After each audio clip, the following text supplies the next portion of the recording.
Why? Why did you pick this piece of shit? Oh, does this movie make you upset? Good, that's what you get for tranking me in the last episode.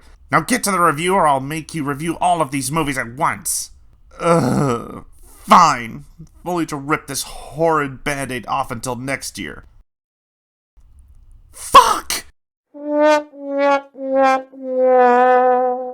Greetings, travelers. I'm your host, the absolutely pissed-off C-Knot that wants to get this shit over with, Dr. Waluigi.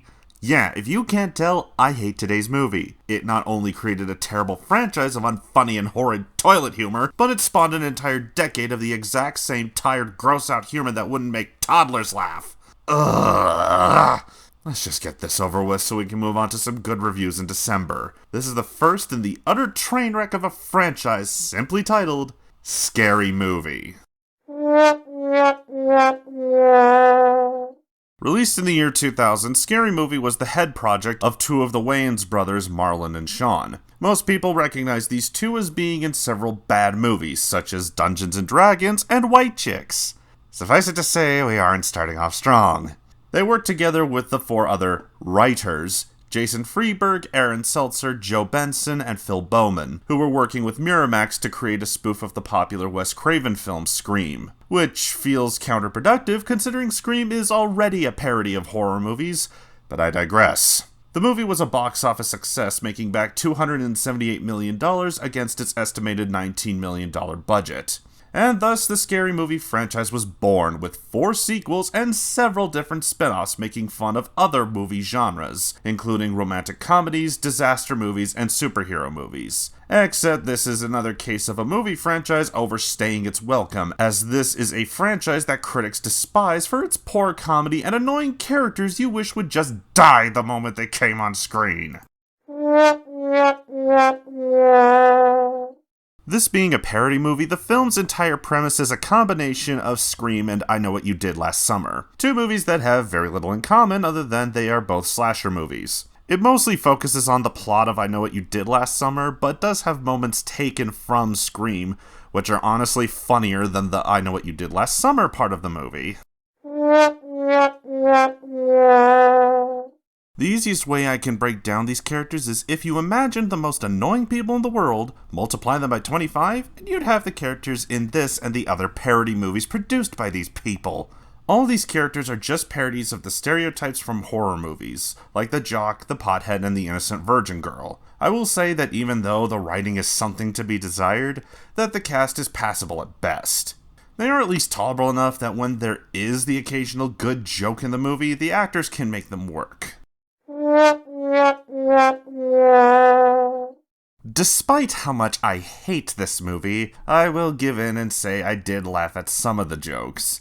The writing and timing on the few jokes I did like were funny and should be commended for. So good for you, writers, you were able to make me laugh. If I had to pick where those jokes worked the most, it would be at the beginning and ending of the film, as those were where the best parodies and slapstick came from. But that still leaves the entire middle of the movie you have to tread through. Oh boy, when I say there are jokes in this movie that hurt, man do they hurt. Because I can't show you guys any footage, it is hard to explain how bad these jokes are.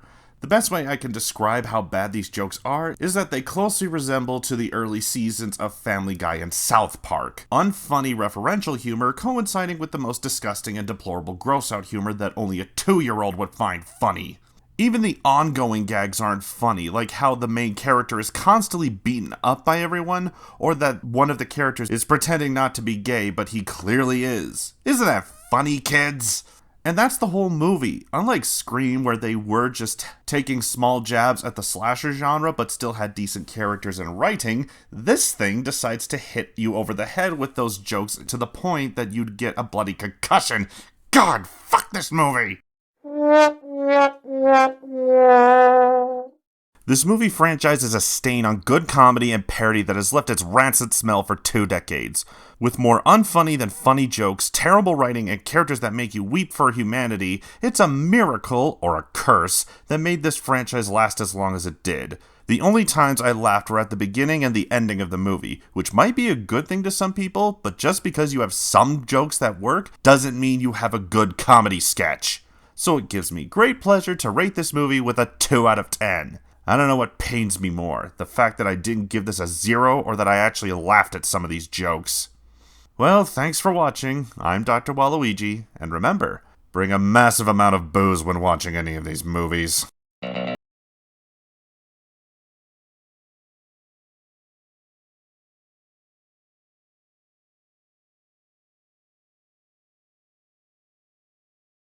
Happy now?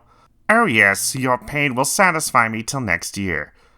Well, Satan, thank you so much for having me review this piece of shit. Now, if you'll excuse me, I need to go bleach my brain with massive amounts of bleach-flavored Mountain Dew. Ta-ta, Doctor. Can't wait till you come back and review the sequel. Fuck you!